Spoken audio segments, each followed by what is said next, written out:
نحمدہ و نصلی علی رسولہ الکریم اما بعد فاعوذ باللہ من الشیطان الرجیم بسم اللہ الرحمن الرحیم۔ پچھلے دنوں ہمارے استاد محترم جو جمعہ نماز بھی پڑھاتے ہیں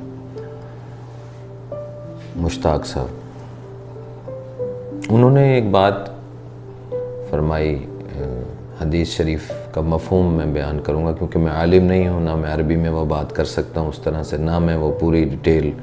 تو بہتر یہی ہوتا ہے کہ بندہ یہ کہے کہ مفہوم ہے۔ سنتے تو آئے ہیں ہم سب لوگ، بڑے عرصے سے سنتے ہیں کہ جس کے دل میں رائی کے برابر بھی تکبر ہوگا وہ جہنم میں جائے گا، جنت میں نہیں جائے گا۔ تو اس کی ڈیٹیل تھوڑی سی انہوں نے فرمائی جو کہ میں نے یاد رکھی، میں نے کہا میں شیئر کروں گا۔ بہت ساری لرننگ ہے اس میں کہ نبی پاک صلی اللہ علیہ وسلم نے اپنے صحابہ کرام کو ایک دفعہ فرمایا جس کا مفہوم یہ ہے کہ جس کے دل میں رائی کے برابر بھی تکبر ہوگا وہ جنت میں نہیں جا سکے گا۔ تو صحابہ کرام تھوڑے سے پریشان ہوئے، آپس میں ڈسکس کیا انہوں نے، پھر نبی پاک صلی اللہ علیہ وسلم سے بھی استفسار کیا کہ جی اگر ہم یہ چاہتے ہوں کہ ہمارے کپڑے اچھے ہوں، ہمارے جوتے اچھے ہوں، ہماری سواری اچھی ہو، اور اگر کہیں یہ تکبر کے زمرے میں آ جائے تو ہم تو برباد ہو جائیں گے۔ تو نبی پاک صلی اللہ علیہ وسلم نے جواب میں فرمایا کہ نہیں، یہ جمال ہے اور اللہ تعالیٰ خود جمیل ہیں اور اس جمال کو پسند فرماتے ہیں۔ کوئی اگر آدمی یہ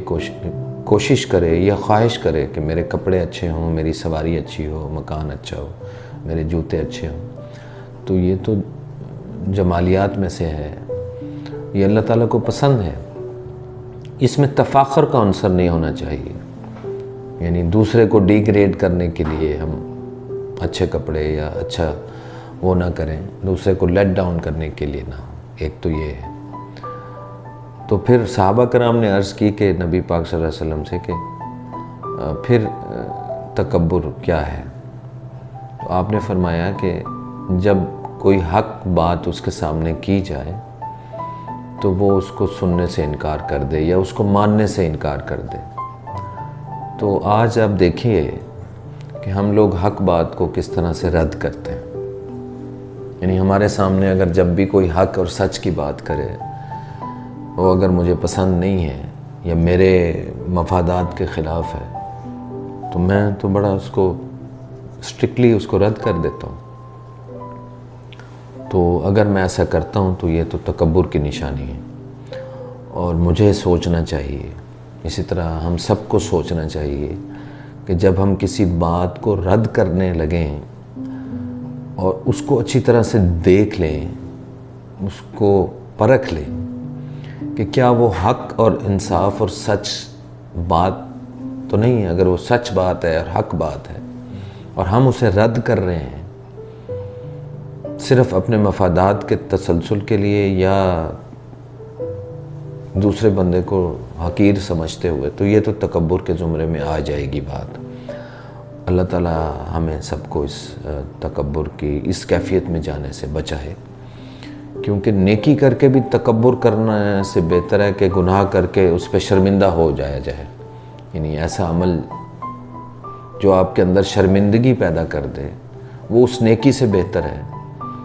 جو نیکی کرنے کے بعد آپ کے اندر یا میرے اندر تکبر پیدا کر دے، کیونکہ تکبر فقط اللہ تعالیٰ کی ذات کو زیبا ہے اور یہ اللہ کی چادر ہے۔ جو انسان اس کو اڈاپٹ کرے گا اللہ میاں اس کو پسند نہیں کرتے۔ اور اس کائنات کے اندر جو سب سے پہلا گناہ عزازیل نے کیا تھا وہ تکبر ہی تھا۔ تو آج کے بعد یہ ایک میسیج ہے، میں سب کو آپ کو دینا چاہوں گا، جو کہ آج سے آپ نے بھی یہ بات آگے پھیلانی ہے کہ حق بات کو رد کرتے ہوئے اللہ سے ڈرنا چاہیے ہمیں۔ یعنی ہمارا اکثر ایٹیچیوڈ یہ ہوتا ہے اچھا بس ہم تمہیں بھی جانتے ہیں، جو بات ہمارے سامنے حق کی کرتا ہے ہم کہتے ہیں جی ہاں دیکھا ہوا ہے، تمہیں بھی ہم نے دیکھا ہوا ہے، تمہارا یہ ایٹیچیوڈ ہے، تمہارا یہ، ہم حق بات سنتے ہی نہیں، ہم جانتے ہیں تمہارا یہ ہے، تمہارا وہ ایٹیچیوڈ ہے، ہم تو سننا ہی گوارا نہیں کرتے، ماننا تو درکنار ایک طرف رہ گئی، ہم پورا اس کی کریکٹر اسیسینیشن شروع کر دیتے ہیں۔ اسی طرح ہم روڈز پہ دیکھیں، کوئی بندہ اپنی غلطی ماننے کو تیار نہیں ہوتا یعنی بڑا آدمی ہے، بڑی گاڑی والا ہے، وہ کہیں اگر سائیکل والے کے ساتھ اس کی ٹکر ہو گئی ہے یا کوئی ریڑھی والا آ گیا یا رکشے والا، تو ہم تو اس کو یعنی حق بات یہ ہے، اگر فرض کرو کہ قصور ہمارا ہو تو ہم یہ نہیں سنتے، روڈ کے اوپر کھڑے ہو کے ہم اسے ہی گالم گلوچ شروع کر دیتے ہیں جو غریب آدمی ہے۔ تو یہ بہت ساری ایسی جگہوں پہ انسان کا اندر کا جو تکبر ہے وہ نظر آتا ہے، وہ باہر آ جاتا ہے۔ تو اس پر ہمیں بڑا سب کو کانشیس رہنا پڑے گا، کانشیس رہنا چاہیے کہ جب بھی ہم کسی بات کو رد کریں تو اس کا خیال رکھیں کہ یہ حق بات اگر ہم رد کر رہے ہیں تو یہ تکبر میں آئے گی، اور متکبر انسان کے طور پہ اگر ہم اس دنیا سے چلے گئے، ظالم بن کے ہم دنیا سے چلے گئے، تو کیا ہمارا کیا انجام ہوگا، اللہ تعالیٰ کے نزدیک جو ہے ہمارا کیا مقام ہوگا۔ تو اس بات کو لے کر ہم سب کو کانشیس ہونا پڑے گا۔ میں چاہتا ہوں کہ ہم سب لوگ اس پہ اپنی اصلاح، سب سے پہلے میری اصلاح مقصود ہے۔ میں انشاءاللہ کوشش کروں گا آج کے بعد کہ جو بھی حق بات ہے اس کو غور سے سنوں اور اس کو ایکسیپٹ کروں اور اس کو مان لوں دل سے۔ اور تکبر کی نفی کے لیے ایک اور ٹپ میں آپ کو دے رہا ہوں کہ سلام میں پہل کریں۔ دوسروں کو سلام میں جو پہل کرتا ہے وہ تکبر کی نفی کرتا ہے۔ اسی طرح دوسروں کے اچھائی کے جو پہلو ہیں وہ اجاگر کریں، دوسروں کے غیبت سے پرہیز کریں، کیونکہ غیبت کرنے والا بھی کہیں نہ کہیں تکبر کا شکار ہوتا ہے، دوسرے کو وہ حقیر سمجھ رہا ہوتا ہے۔ تو اللہ تعالیٰ مجھ سمیت، کیونکہ میں سب سے زیادہ میں سمجھتا ہوں محتاج ہدایت ہوں اور میں پرفیکٹ انسان نہیں ہوں، بہت ساری غلطیاں ہیں مجھ میں اس کی اصلاح کے لیے یہاں بیٹھ کے بات کرتا ہوں، تاکہ میں بات کروں تو کم از کم کسی اور تک پہنچے نہ پہنچے، میرا دل اگر میری بات کو، میری ویڈیو کو سبسکرائب کرے۔ سبسکرائب کرنے کا مطلب ہے کہ ہر آنے والی ویڈیو جو ہے ہماری نظر سے گزرے، ہم اس کو دیکھیں۔ تو میرا دل اگر میری بات کوئی سبسکرائب نہیں کرتا تو 1,00,000 سبسکرائبر بھی اگر میرے ہو جائیں تو مجھے اس سے کیا فرق پڑتا ہے؟ میرا تو دل ہی اپنا سبسکرائب ہی نہیں کر رہا میری بات کو۔ تو ہمیں سب سے پہلے اپنے منہ سے نکلی ہوئی اچھائی اور خیر کی بات کو سبسکرائب کروانا ہے اپنے دل سے، تاکہ ہر خیر کی بات ہمارے دل تک پہنچتی رہے۔ اس کے بعد جب میرے دل تک پہنچے گی تو وہ میرے عمل میں بھی کہیں نہ کہیں ظاہر ہونا شروع ہو جائے گی۔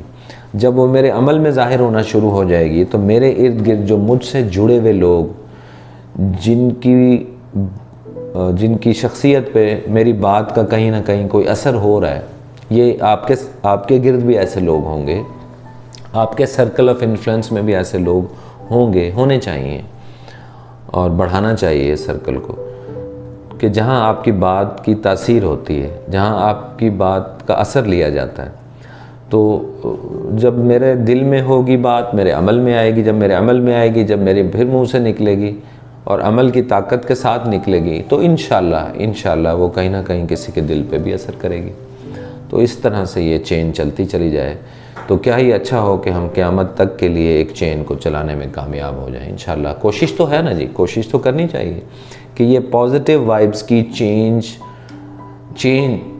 اس طرح لے کر آئیں ہم سوسائٹی کے اندر، پازیٹیو وائبس کے ذریعے، کہ یہ چین کڑی سے کڑی ملتی چلی جائے اور اس چین کے ذریعے ایک اچھی چینج آئے، کیونکہ جب تک سوچ میں چینج نہیں آئے گی ہمارے ارد گرد چینج نہیں آ سکتی۔ تو انشاءاللہ اسی میسیج کے ساتھ آج تک کے لیے اتنا ہی۔ اپنا بہت خیال رکھیے گا، اللہ تعالیٰ آپ سب کو آسانیاں عطا کرے اور آسانیاں بانٹنے کا شرف عطا کرے، مجھ سمیت۔ آمین۔ جزاکم اللہ خیر۔ السلام علیکم ورحمۃ اللہ وبرکاتہ۔